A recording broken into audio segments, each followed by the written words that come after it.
మరియు ఇంకొక హదీసులో ప్రళయ సూచన, కొంతమంది దుస్తులు ధరించినా కూడా నగ్నంగా కనిపిస్తూ ఉంటారు. ఏ వ్యక్తి అయితే ఓ అనాథను ప్రోత్సహిస్తాడో, తనతో పాటు భోజన పానీయాలు ఆ అనాథకు పెడతాడో, ఎటువంటి సందేహం లేకుండా అతనికి అల్లా స్వర్గం విధిగా ప్రసాదిస్తాడు. అల్లాహు అక్బర్. సంపన్నుడైన వ్యక్తి హక్కును తీర్చడం పట్ల జాప్యం చేయరాదు. లేని సంపన్నతను ప్రదర్శించడం అబద్ధపు వస్త్రధారణతో సమానం. ధాన్యం దొంగ నిల్వలు ఉంచుకునే వ్యక్తి అపరాధి. ప్రపంచం విశ్వాసులకు చెరసాల వంటిది, తిరస్కారులకు స్వర్గం లాంటిది. ముస్లింల సామూహిక వ్యవహారాలకు బాధ్యులైన వారు తమ సొంత వ్యవహారాల మాదిరిగా శ్రమ పడకపోతే నరకం పాలవుతారు. నీ పొరుగువారు నీ గురించి చెడుగా ప్రస్తావిస్తే నీవు నిజంగా చెడ్డ పనుల్లో పడ్డావని గ్రహించు. కానుకగా ఉన్నంత వరకు స్వీకరించండి.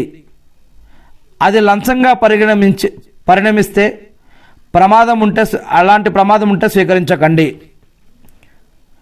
నాయకత్వాన్ని కాంక్షించకండి. అధికారము, నాయకత్వం కావాలని కోరుకోకండి. మీరు దానికే అప్పగించబడతారు. నాయకత్వం మీరు కోరుకోకుండానే ప్రాప్తమైతే గనక మీకు సహాయం లభిస్తుంది. మీరు కోరుకోకుండా మీకు నాయకత్వం కనుక లభిస్తే మీకు అనేక సహకారాలు దేవుడి తరపున లభిస్తాయి. న్యాయాధికారం కోరుకున్నవాడు మనోకాంక్షలకు అప్పగించబడతాడు. న్యాయాధికారం కోరుకున్నవాడు మనోకాంక్షలకు అప్పగించబడతాడు. ఇష్టం లేకున్నా న్యాయాధికారం చేపట్టిన వానికి దైవదూతల సహాయం లభిస్తుంది. న్యాయాధికారిలో న్యాయశీలత అధికమైతే స్వర్గం లభిస్తుంది. న్యాయాధికారి అన్యాయశీలుడైతే నరకం ప్రాప్తిస్తుంది. మీరు ఎలాంటి వారో అలాంటి వారే మీకు నాయకులు అవుతారు. నాయకులు మంచివారైన సమాజం సుదీర్ఘకాలం మనగలుగుతుంది. పిసినారులైన ధనికుల సమాజం అనతి కాలంలోనే సమసిపోతుంది.